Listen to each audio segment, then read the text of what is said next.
Hello, and thank you so much for tuning in on a very important topic called emotional intelligence. This is for people who would like to know more about this topic and for people who would like to prepare for the PMP exam, because under the PMP exam content outline, it's called Promote Team Performance Through the Application of Emotional Intelligence. And this is domain number one, which is people. I remember 42% of the exam comes on from the domain people, and it is task number 14 for people who would like to check where it is. That's the source, the PMP exam content outline.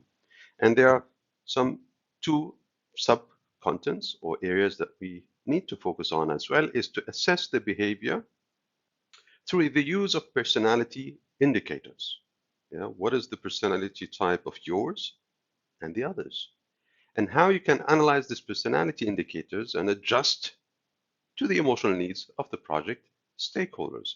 What about if someone is a little bit way too analytical? Maybe we need to send a little bit more data, more details, more analysis, of course.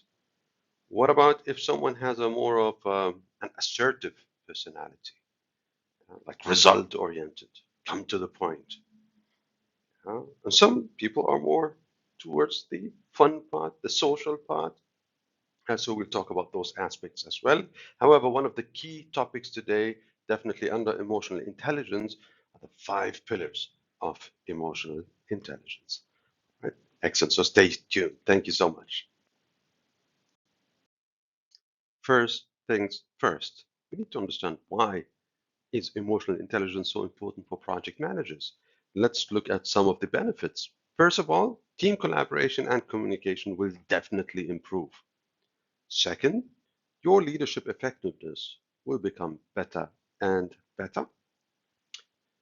You will become better at conflict resolution, of course, conflicts, emotions, right? So stakeholder management will definitely improve. That is for sure. People have different personalities, have different emotions. So the more you understand your own emotions and the emotions of others, the better you will deal with them as well. It will improve our adaptability and resilience.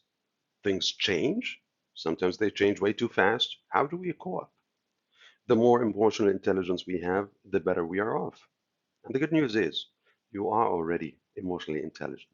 It's just how to keep up that momentum and how to improve on some of the points that we will be speaking about today.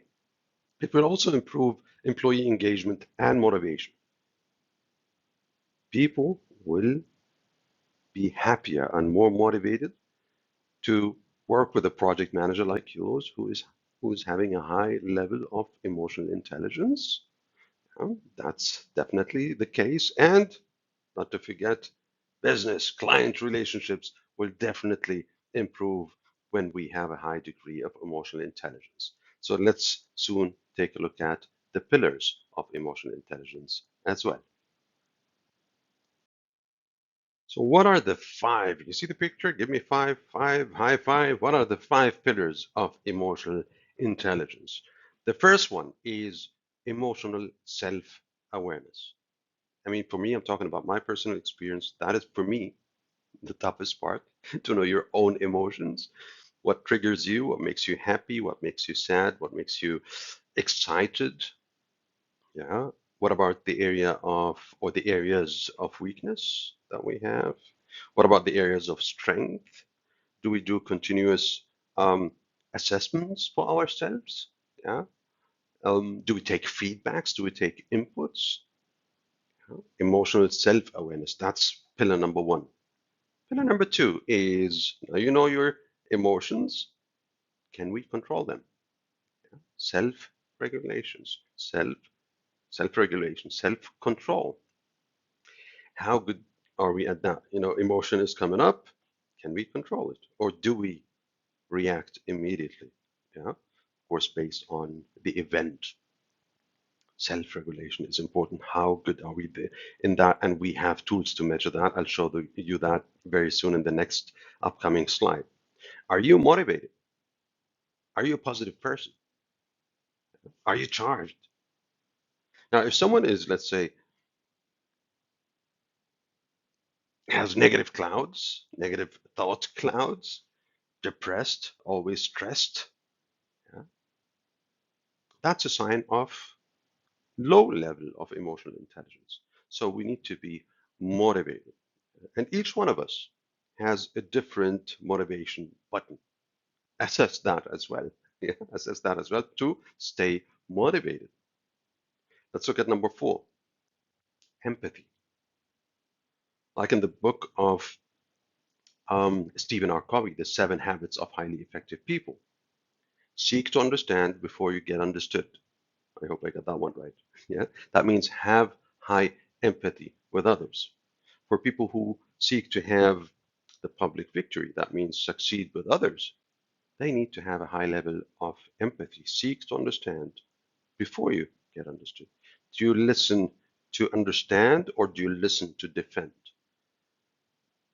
Yeah. Do you listen to solve a problem or just to prove a point? Empathy, feeling with others. How good are we there in that particular point? The 5 point is definitely social skills, social awareness, having that senses of, okay, what about their facial expressions? What about their um, personality types? What about their uh, maybe backgrounds? What about the project environment, which led to those certain emotions? How about the dependencies? Yeah, people work together. How about the dynamics? Having a sense for that is crucially important to be very successful in emotional intelligence. So let's go directly to the next one, that tool of mindtools.com. That's an amazing tool. Yeah, that's a self-assessment. Here is a QR code, or here, depends where you see it on the screen. Yeah. And I'll share the link also in the description. Mindtools.com, beautiful website for, self-development. I use that for myself as well in different areas, whether it's in project management, whether it's in leadership, whether it's in time management, whether it's in stress management. You can do some self-assessment. And that assessment says, how emotionally intelligent are you? Try to do that. Do that today. That's my tip. Doesn't take long, just 15 statements. And you want to see if you do it very often, never, rarely, always, and you select, of course, objectively. And the beauty about that assessment is it will measure your strength in those 5 pillars, whether it's self-awareness, self-regulation, motivation, empathy, and social awareness. Yeah, you'll exactly see, you can analyze, oh, maybe I am great in self-awareness, but I'm not so strong in self-regulation. Or maybe I'm excellent in both, but I'm not that motivated. Or excellent in those 3, but my empathy, I need to improve that one as well. So it really gives you the current status of your emotional intelligence, and it gives you, of course, an idea the areas that we need to improve. So that is in terms of um, that's my tip to everyone. And of course, when you practice it, of course, you'll remember it more for the exam if you would like to go for the exam later on when it comes to PMP or Certified Associate in Project Management. Great. Another tool to check about your personality type. What is your personality type? Again, are you more of a social person? Are you more of an assertive person, analytical, yeah, or more of someone who is, let's say, also, let's say, under the social part, take the caring person of others? Are you more towards result oriented? And that only after understanding that, it's also good to do that assessment for the team to know their personality styles as well, because you want to give tasks and delegate tasks that, as much as you can, match with their personalities. And when it comes to other stakeholders, you want to adapt your communication to their personality styles. At the end, you'll get at the end the expected outcome. Someone maybe who is analytical, you want to send details and reports. That person will be happier. Some other person wants to have just results. Give me the output. I don't want to see detailed reports. Just give me the result.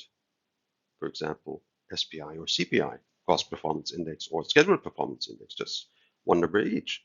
Reports and details, no, thank you. Give me the result. Some others are people oriented. So I recommend you to do that test. It's a free test, 16 personality styles. And when you see the result, you might wonder, is that my personality type? Read the description.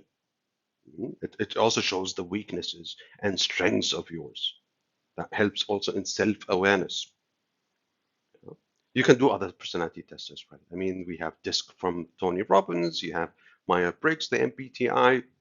Maybe you've done it already, but it's good to do it every now and then to see where we are in our personalities and our strengths and weaknesses, what triggers our emotions, yeah? And more importantly as well, the others around me. Yeah, the others around me. Very important to do that, and it's fun in the same time. Okay, so personality types highly recommended. Finally, let's look at some tips to improve our emotional intelligence. Tip number one: practice self-awareness. Yeah, like the test I've just given you. Find out what is your personality type. Find out how strong are you in emotional intelligence. Take feedbacks from others as well. All right, about your areas of weakness and areas of strength as well. So practice that self-assessment or self-awareness, better to say. Develop empathy. Take time to listen to others. Take time to feel with others. Take time to put yourself in the shoes of others. We don't do that often because maybe we are very busy. Maybe it's not that important. Maybe, but it's so important to be more successful with others. And some don't do empathy or don't show empathy because they don't want to become vulnerable. It's a vulnerable choice. Someone is coming, for example, with a sad news. You put yourself in their shoes and you start recalling, let's say, stories or incidents that similar to that event. So it hurts a little bit, yeah? But it bonds. It at the end of the day, you become more close to that person. Same in happy times. Absolutely the same. You show empathy. Someone said, "Yeah, yesterday my kid graduated. Hey, congratulations!" And not just change the subject. Develop empathy. Number three, improve non-verbal communication. Our first language that we learned is the objects language, right? You're very smart in that. We can sense facial expressions and what they mean. We can sense the body language of someone, the hand gestures.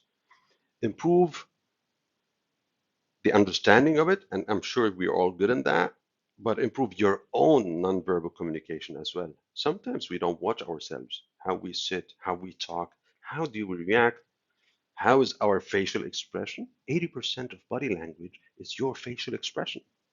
And sometimes we're lost in thought. Someone is talking to us, and we haven't that look thinking of a certain, I don't know, past incident, negative, or something that shows. So improve non-verbal communication, please. Number four is manage your emotions effectively, especially self-regulation, right? Self-regulation is key and is very important. Yeah? Before we react is really to understand those emotions and of course to understand the impact if we react in a certain way or another. Build strong interpersonal relationships. Schedule that. Yes, I mean that. Schedule that. Sometimes there's a saying, if there's no communication, there's no relation. So if we don't invest in the emotional bank account for others to have more credits, right? Improve that, build strong relationships. As we know, that is also key, whether it's in personal life or in business or project management life. Okay, so well done. Thank you so much for being till here so far. The final step is you have in the link below um, a links to maybe sources as well and to those quizzes or self-assessments. And you will have also a link to 5 multiple choice questions close to the PMP exam on emotional intelligence. That will just double confirm your knowledge and or receiving that information from this particular video. right? So once again, thank you so much for your valuable time, and leave in the comments below if you have any question, any doubt, or even any story to tell about improving your own emotional intelligence. Once again, thank you so much.